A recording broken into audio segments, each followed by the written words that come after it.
नमस्कार, मैं हूं बबीता चौधरी और एक बार फिर से आप सभी का स्वागत है हमारे यूट्यूब चैनल पे।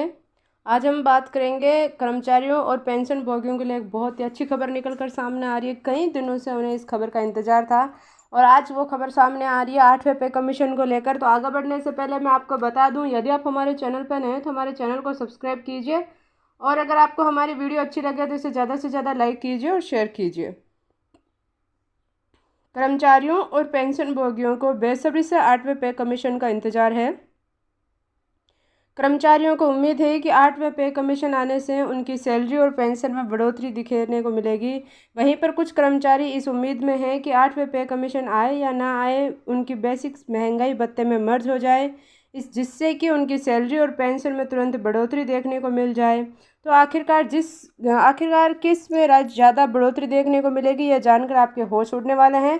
तो दोनों का तुलनात्मक अध्ययन इस लेख के अलावा आपको बताया जाएगा। तो ये वीडियो पर अंत तक बने रहें, वीडियो को बीच में स्किप ना करें और वीडियो को ज़्यादा से ज़्यादा शेयर करें ताकि सभी कर्मचारी और पेंशन भोगियों के चेहरे पर खुशी की लहर आ जाए। अब देखते हैं वेतन का नियम क्या है। तो आपको बता दें कि हर 10 साल पर वेतन आयोग लाने का नियम है। 7वें वेतन आयोग 1 जनवरी 2016 से आया था।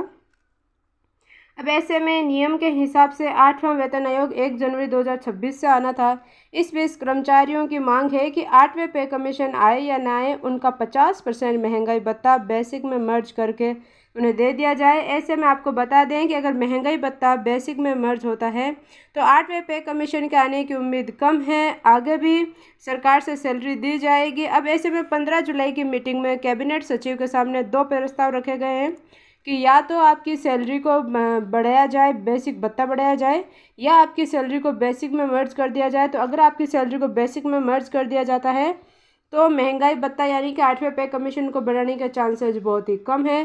तो आज जो सामने आपके मीटिंग में या कैबिनेट बैठक में दो प्रस्ताव रखे गए थे, उनके सामने क्या निकल कर रहा है, इसी में हम आगे वीडियो में बात करते हैं। अगर कर्मचारी संगठनों की बात मान लिया जाए और महंगाई भत्ता बेसिक में मर्ज कर दिया जाए तो आपकी कितनी सैलरी बढ़ेगी। चलिए आपको बता दें कि मान लीजिए कि किसी कर्मचारी की बेसिक सैलरी इस समय 18,000 रुपये है, तो वह 50% महंगाई भत्ता मर्ज होता है तो उनकी नई बेसिक सैलरी पे 27,000 रुपये हो जाएगी, यानी कि आपको 9,000 रुपये का फ़ायदा होगा। अब जुलाई 2024 से एक इंक्रीमेंट का फ़ायदा दिया जाएगा जो इस प्रकार से है कि उनके नई बेसिक सैलरी 27,810 रुपये हो जाएगी, यानी कि उनको 810 रुपये और बढ़ा कर दिए जा रहे हैं। लेकिन यदि महंगाई भत्ता 0% हो जाएगा और वहीं पर जनवरी 2025 से महंगाई भत्ता 3% बढ़ता है तो कुल सैलरी 28,645 रुपये हो जाएगी। और वहीं पे जुलाई 25 से एक इंक्रीमेंट और लगेगा और महंगाई भत्ता 6% हो जाएगा।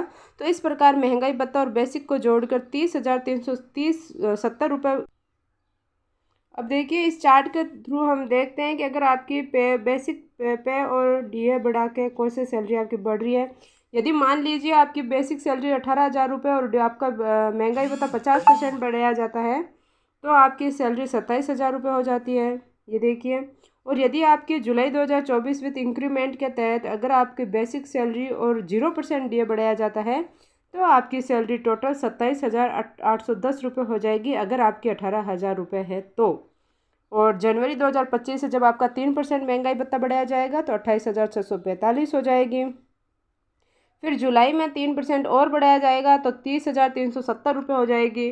फिर जनवरी 2026 में जब बढ़ाया जाएगा तो 31,230 हो जाएगी। तो इस प्रकार से 1 जनवरी 2026 को आपकी कुल सैलरी महंगाई भत्ता और बेसिक को जोड़कर 31,230 रुपये हो जाएगी। अब हम बात करें कि 8वें पे कमीशन में इतनी बढ़ोतरी से बढ़ेगी सैलरी। अब बात कर लेते हैं कि अगर महंगाई भत्ता मर्ज नहीं होता है तो जिस प्रकार से सैलरी मिल रही है उसी प्रकार से आगे भी मिलेगी। तो ऐसे में जुलाई 2024 से महंगाई भत्ता 53% हो जाएगा। और अगर किसी कर्मचारी का बेसिक पे 18,000 रुपये है तो जुलाई से एक इंक्रीमेंट लगेगा और सैलरी 18,540 नई बेसिक सैलरी हो जाएगी, जिससे कि आपको कोई खास फ़ायदा हो नहीं रहा है। इसके ऊपर महंगाई भत्ता जोड़ा जाएगा तो इस प्रकार महंगाई भत्ता प्लस बेसिक सैलरी जोड़कर आपको 28,370 रुपये सैलरी पाएंगे। तो जनवरी 25 से महंगाई भत्ता 56% हो जाएगा, लेकिन बेसिक और महंगाई भत्ता जोड़कर 28,925 रुपये सैलरी हो जाएगी।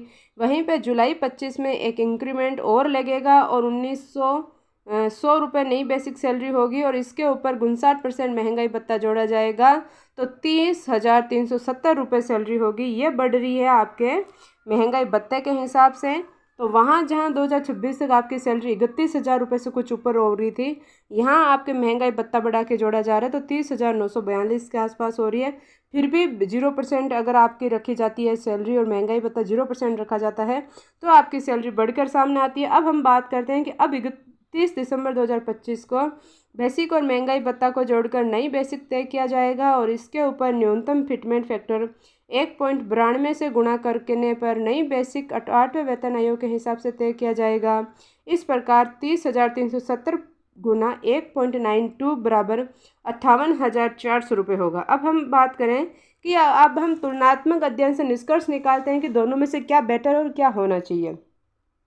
तो इस प्रकार महंगाई भत्ता बेसिक में मर्ज करने पर 1 जनवरी 2026 की सैलरी होती है 31,230 रुपये। वहीं पर 8वें पे कमीशन में सैलरी होती है 58,400 रुपये। तो इस प्रकार दोनों में तुलनात्मक अध्ययन किया जाए तो 8वें पे कमीशन आने से सैलरी में अच्छी बढ़ोतरी देखने को मिल रही है। इसीलिए हमें 8वें के पे कमीशन की मांग पूरे जोर शोर से करनी चाहिए और ये सभी वीडियो सभी कर्मचारी और पेंशनर्स को ज़्यादा से ज़्यादा शेयर कीजिए ताकि सभी को ये बात समझ में आ जाए। और अगर 8वां वेतन आयोग हटाया जाए, 0 पेमेंट लगाया जाए, 0 बेसिक सैलरी लगाई जाती है तो आप बड़े स्तर पर इसका विरोध कीजिए, आंदोलन कीजिए, सभी कर्मचारियों और पेंशनर्स को एकत्रित कीजिए, वीडियो को ज़्यादा से ज़्यादा शेयर कीजिए और इसी तरीके की और वीडियो देखने के लिए हमारे चैनल को सब्सक्राइब कीजिए और बेल आइकन को जरूर दबाएं ताकि आने वाली वीडियो का नोटिफिकेशन सबसे पहले आप तक पहुंचे। धन्यवाद।